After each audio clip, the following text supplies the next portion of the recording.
Chaos2Cured podcast is here to explain our perspective of the human experience. We hope it leads to questions, learning, wisdom, and knowledge. Welcome to Chaos2Cured. You are here with Kirk Patrick Miller and Jeffrey Freed. Our link and information and stuff is in the show notes. And we will be going back over all the shows, and I'll make shorter shows in little, snippets. And of course, also get some of the details that were in the show into the show notes. So please, if we're missing anything, let us know, reach out. Today, we're going to talk about something that, we all deal with, whether we are going back to school as an adult, whether we're in school, being young, but that's homework. Getting stuff done. And this is a massive issue for, families and honestly, the students, the teachers. And let's just kind of jump into it. So, I know, Jeffrey, as you know, it was very difficult for me to stay organized. I had a lot of different issues in different areas with homework. Kind of give some people some feedback on like what you saw from me, what you see in the school system, and then we'll kind of jump from there. Okay. I can tell you this, schools are beginning to give, actually not even beginning, it's more than that. They're continuing to decrease the amount of homework that they give, probably because so many people aren't doing it. And there's a whole lot of interesting stuff concerning that reality.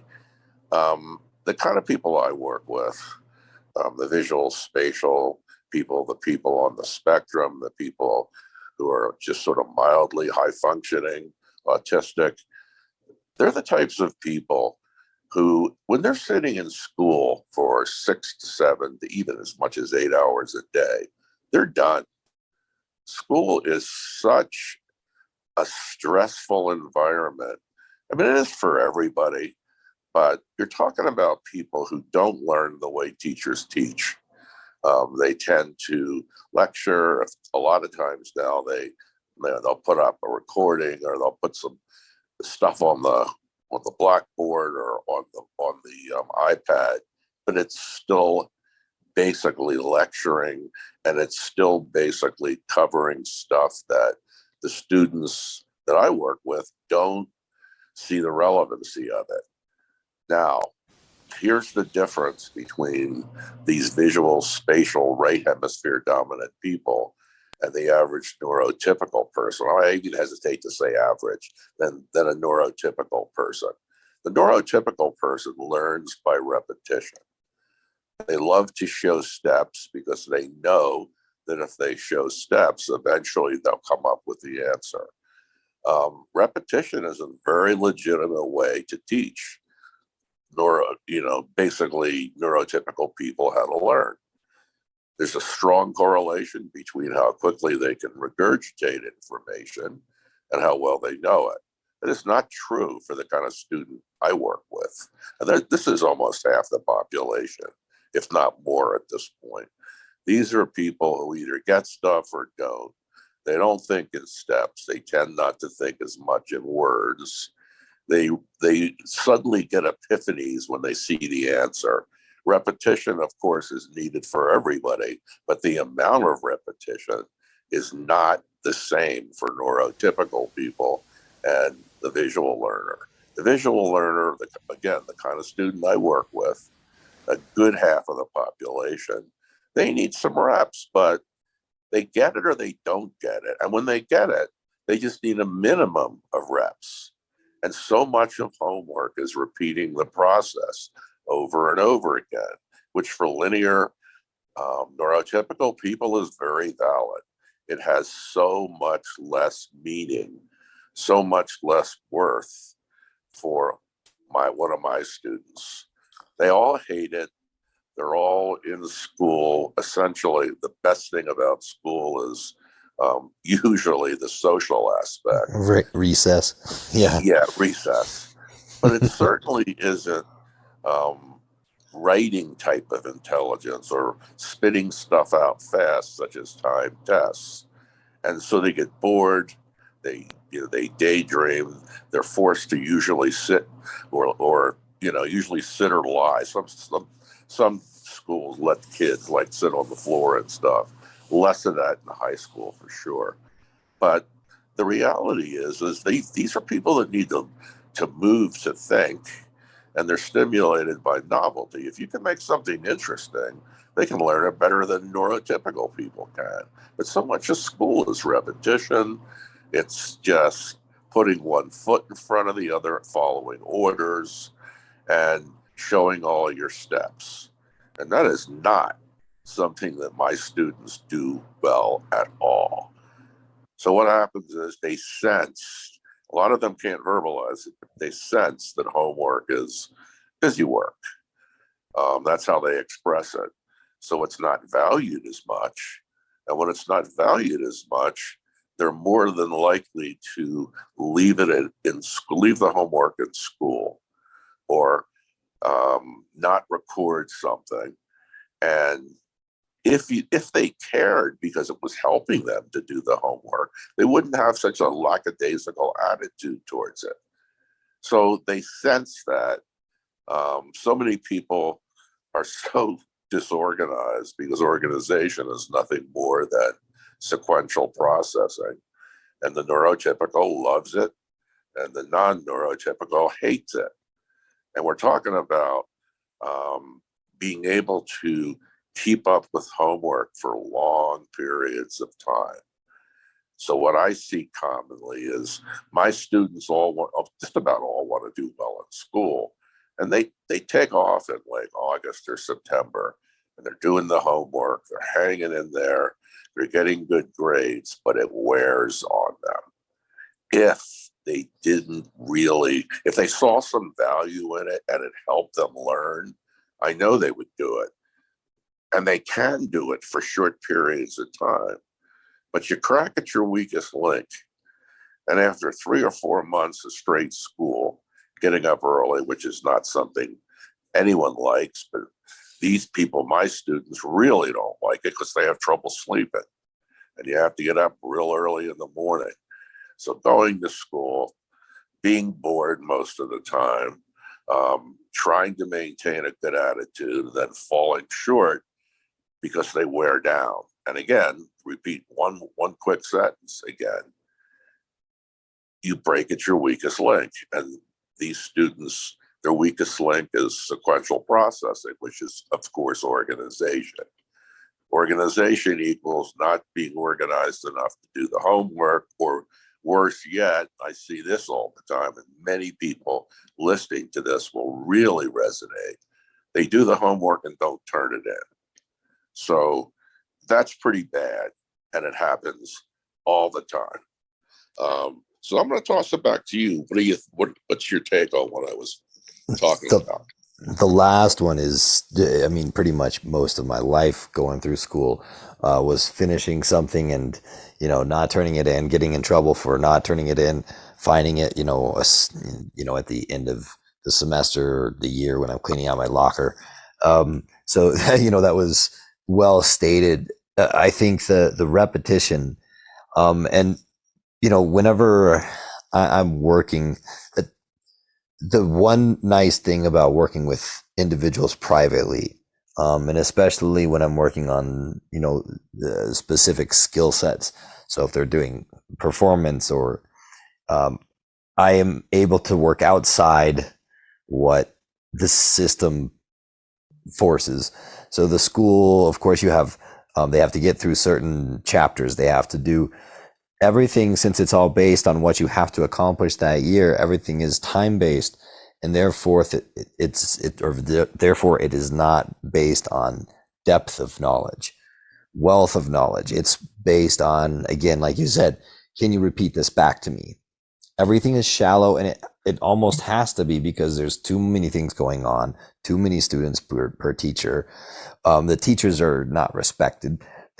They have no way to defend themselves or even, stand up to a student. And then at the same time, they are not well paid. I mean, there are so many issues. And then what you mentioned, like the repetition.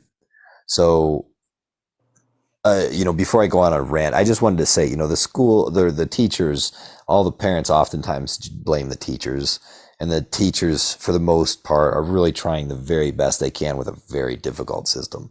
So I just wanted Yep. to throw that out there. But the repetition, it was killer. Especially, you said it really well, when a key concept locked into place. Like, let's say I was doing long division, and at a certain point, you're doing like, three numbers divided by 5 or 10 or whatever. It's a big number, and you go into it and you just know how to do it. Well, at a certain point, I would try on the first 2 or 3. I kind of equate my homework skills to my chess skills. I am phenomenal with pattern recognition, and I am horrible at chess. And the most of that is because I'm phenomenal at chess for about 15 minutes. And then I get bored and I Hmm. lose track of everything. So if somebody really, I mean, it's a good analogy, because a lot of times I think there's a lot of people on this planet that have played like a board game and just lost track. That's what it feels like when you're not a neurotypical student going to school. It feels like that with every class, every subject, every homework assignment, all year long. You're always lost. You're trying to find, okay, I have to turn this thing in on the computer on this date. I have to do this format for this teacher. I mean, there's different writing formats. And then you start hitting college, and one person wants it in MLA, one wants it in, it's hard because it's everything's so different. But at the same time, um, there aren't the nuances where the teachers understand. And I guess, to your point on the repetition and how people learn, I think for me, the best possible way that someone could teach me is not about how many times they go through it. They can even use the same numbers. They can use the same equation, doing it and then Yep. erasing it and doing it again and erasing it and doing it again is like magic. It, it Interesting. it's really helpful because I learn from seeing the process. And so if you're a teacher out there and you have these students that aren't learning the equations, and you're one of the teachers that doesn't want the student to see the solution manual at all, a lot of times the answer or how the equation was solved, I did better by working backwards, Yeah. Very walking common. Very, forwards. yeah. So, I to that, there's a couple things. I think if somebody like a teacher stands up in front of the class, again, they always do multiple questions. So they're going over a concept. The numbers don't have to change. They can be the same numbers. They can be a smiley face. It doesn't really matter. It's the concept of how things move and shift. And a lot of times, whether you're a sequential learner, if there's repetition on the board, you'll see that repetition. Again, it doesn't matter if the numbers are different or they're the same. But if they're the same numbers and you're somebody who has ADHD, or you're like, for me, I'm a perfect example. If I was sitting in class, I might miss the first 3 steps. So by the time they're moving on to the next question, all the numbers have changed and I'm still confused. So, a lot of the teachers, again, they think, by varying things, they're going to help. But for me, again, if you're going to help both sides, both the non-neurotypical and the linear sequential thinkers, plus the spatial and visual spatial learners, by doing it like that with the same numbers, repetition, writing out every step, you're going to get more light bulbs. And I liked how you said that, because once something did click for me, I never lost it.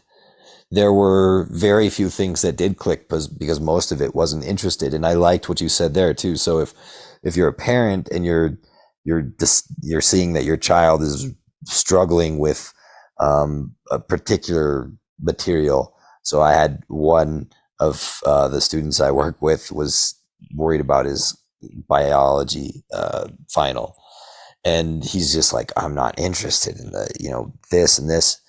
And I was like, well, go to Wikipedia, and you can literally just go through the links and you find out how that particular, in this particular case, it was like a part of a cell structure. And there's so many neat applications with that cellular structure. And I don't want to bore people with that particular part, not to use that language, but I showed him kind of how to research it so he could find, again, like what you said, you make it interesting. So when he realized like there's all these different chemical ways to, again, alter the cell structure, that all of a sudden he knew all about it. All of the stuff he'd gone through in class clicked. He saw the whole. Yes. Because the types of learners that we're talking about, the non-neurotypical learner, they need to see where they're going. If they can see the point of it, they can do it.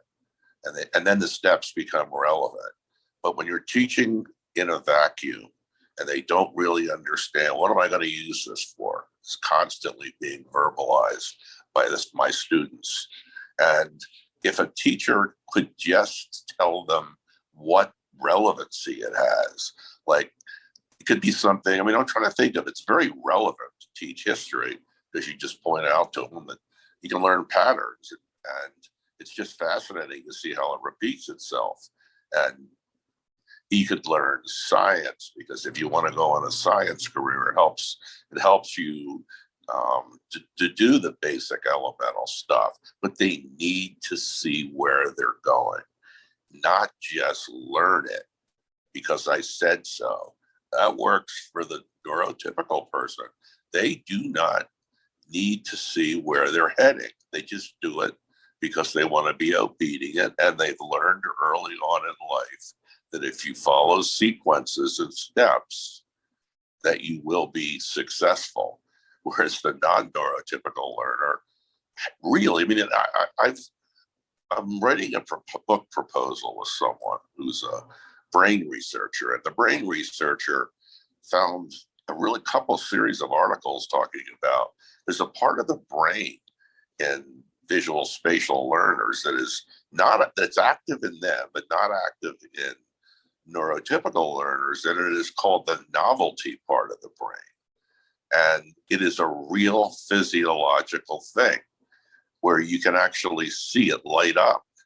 And when it lights up, these students, the non-neurotypical students, as long as it's relevant, they can learn it. And it's really physiological. I've had so many people that I work with tell me over and over, when I'm trying to learn something, just because I'm told to learn it, my brain shuts down. I try to open it, but it shuts down. Well, that may very well be the physiological thing that my fellow author has come across. And if so, it's physiological. It's not will. It's not like they're lazy or they have to learn. A critic might say these students have to learn that the steps are so important. You got to be able to show other people the process and all that. And those are pretty valid arguments. But if it's not the person's fault, it's the way that they're wired, then it's not a question of being willful. It's a question of really not having the ability to do stuff where they don't know where it's going. That is so key, and it's so misunderstood.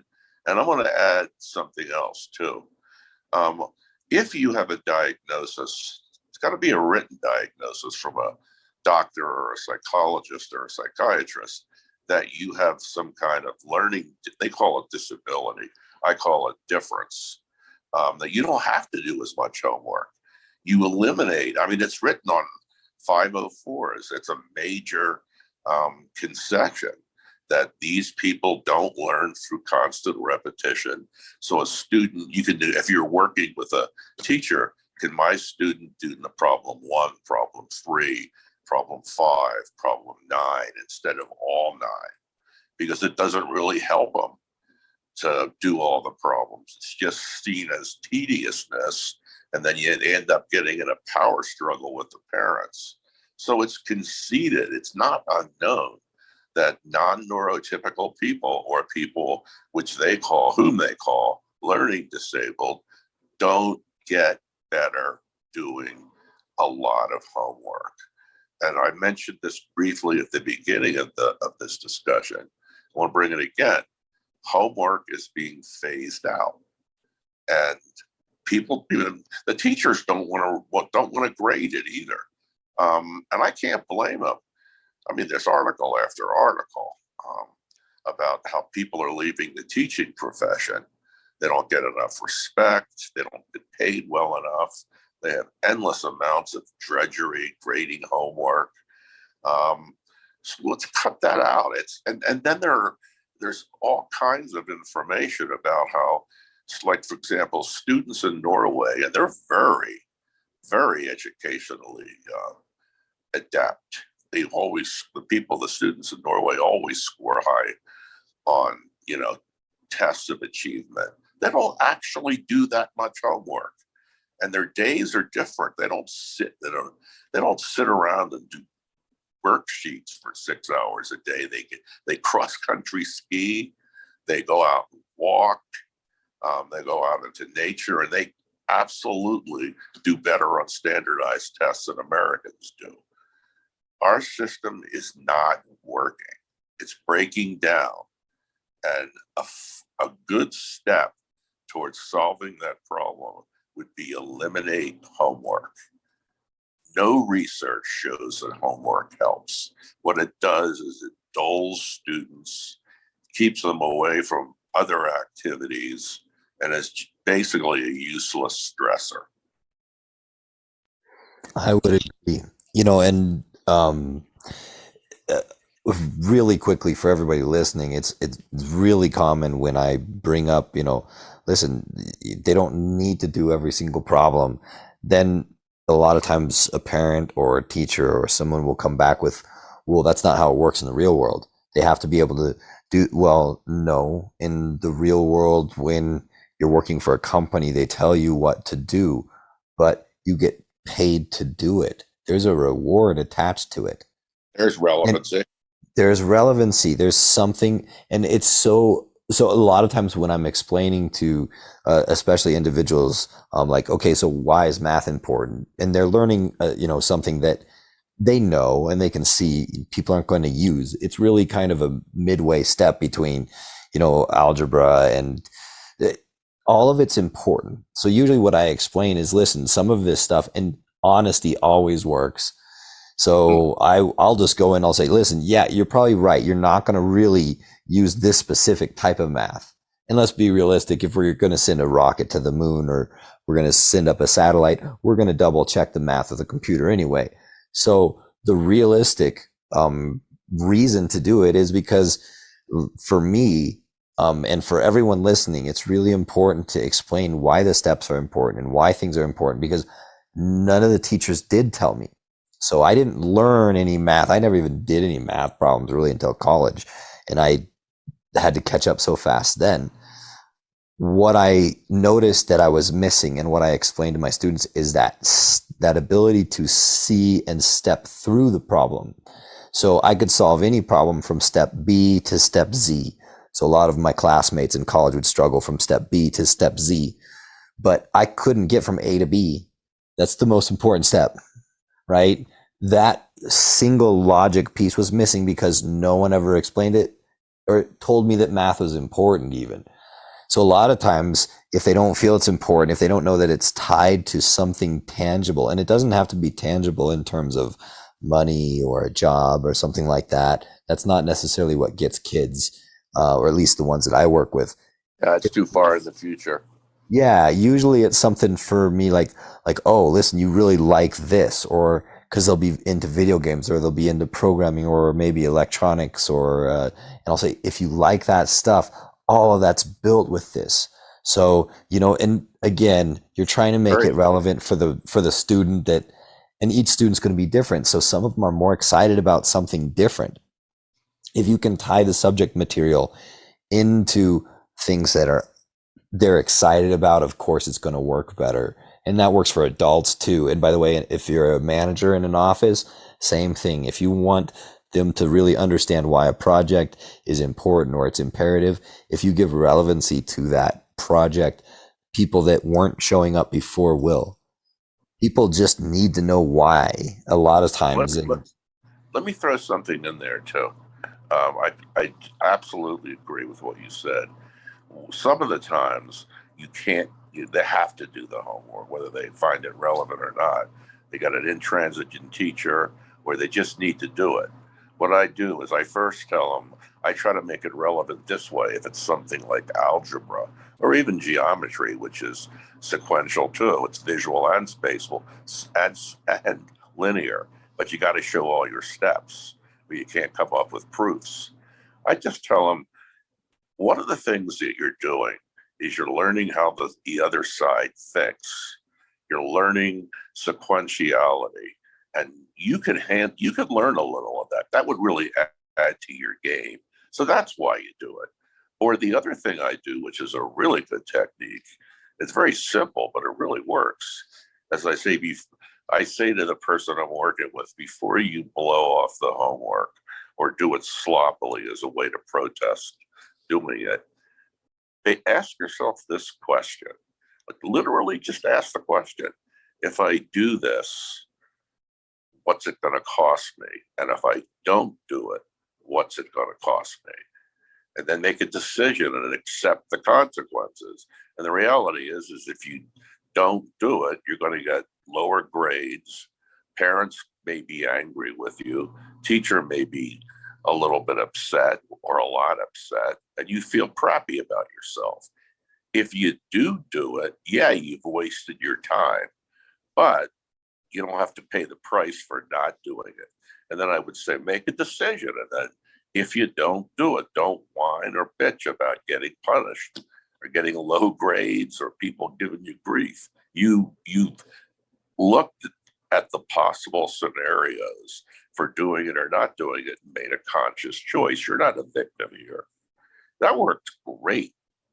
The students that do that will almost always do the homework, even though, yeah, it's worthless, but it's too high a price to pay if they don't do it. Just make it real practical like that. And, they'll do it. And it's going to get better for the reasons that we both talked about previously. I'm imagining 5 or 10 years, there will be homework projects that are exciting or more interesting and work more with small groups, which is so necessary in the workforce. And it's changing. It's just not changing fast enough because the people who are involved in curriculum planning, they don't understand this stuff. They have a surface knowledge of learning styles, but they don't get it.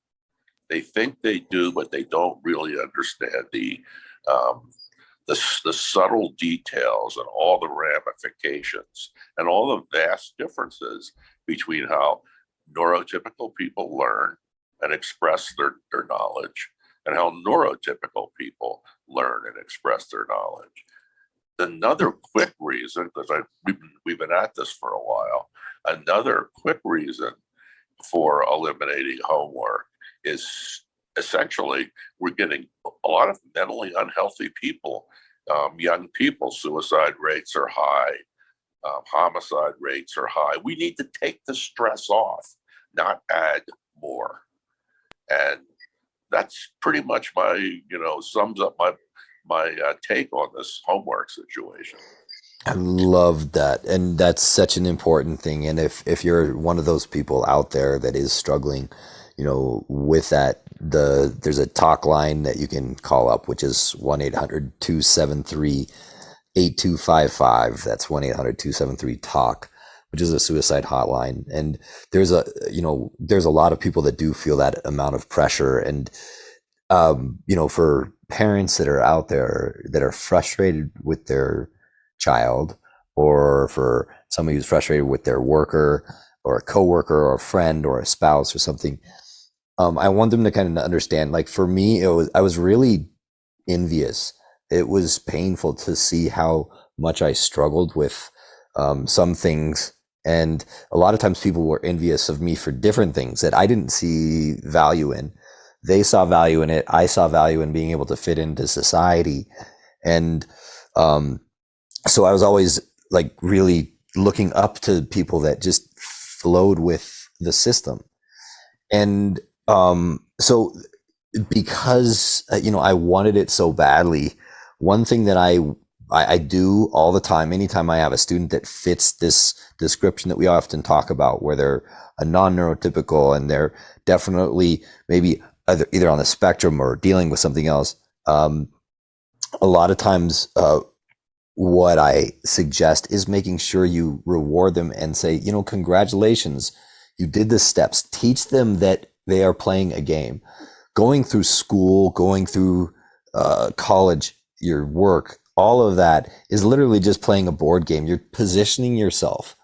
So if I talk to a lot of my students, and if I bring up especially ones that are struggling with school, and this works for a lot of times adults too, if you look at it and you feel like, oh my goodness, I have to do this, I have to do this, I have to do this, it's that feeling of I have to, instead of I get to do this, or if I do this, then this. That if then statement in programming is so powerful for your life, because you can realize, like you said, what is the punishment? What's the cost for doing it? What's the cost for not? And a lot of the students, like you said, and I've had the same success, if I point out, listen, if you do this, you get a reward.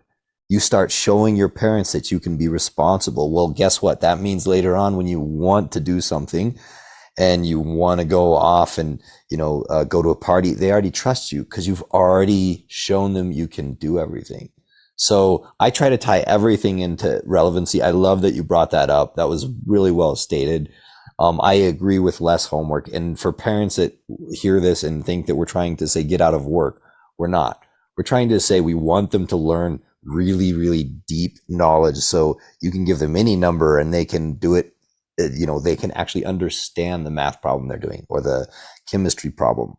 We don't want them to be able to regurgitate something, because that's actually a common problem in some of the engineering companies. They have a person that comes in and they can regurgitate a problem or a solution for something that's already been done.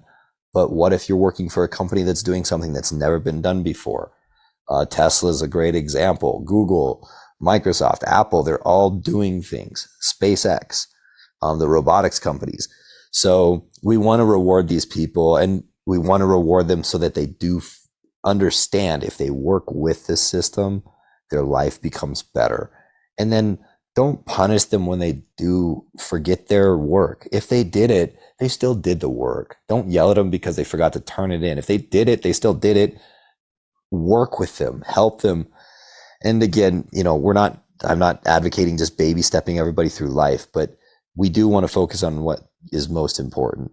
And we could, as we close up, is there anything you want to add, Jeffrey? I think we did a good job for one session. I feel satisfied with my input, and I'm satisfied with your input. So let's end. Let's end it there. So thank you everyone for listening. This one was about homework. We've had some requests and we're going to start filling those, and thank you all for listening, and we really appreciate it. Reach out to us anytime, and please have a wonderful day. Thank you all so much. We deeply appreciate it. Bye. Thank you so much for listening to Chaos2Cured podcast. If you enjoyed the show, please share it with everyone you know, and definitely like, follow, and subscribe. Certainly leave a comment if you'd like. Let us know what you'd like us to talk about the next time. Also, in our show notes, there should be direct links where you can follow us on our social media, as well as reach out to us directly. Thanks again, and have a great day. The views, thoughts, and opinions expressed on Chaos2Cured podcast are the speaker's own. All discussion is based on our own experiences. We do not and cannot guarantee the accuracy or completeness of any information. Chaos2Cured podcast cannot give medical or health advice. All discussion is based upon our personal experiences and meant for general and educational purposes. This podcast is not a substitute for professional help or for diagnostic purposes for yourself or another. Chaos2Cured podcast always encourages you to consult an appropriate professional.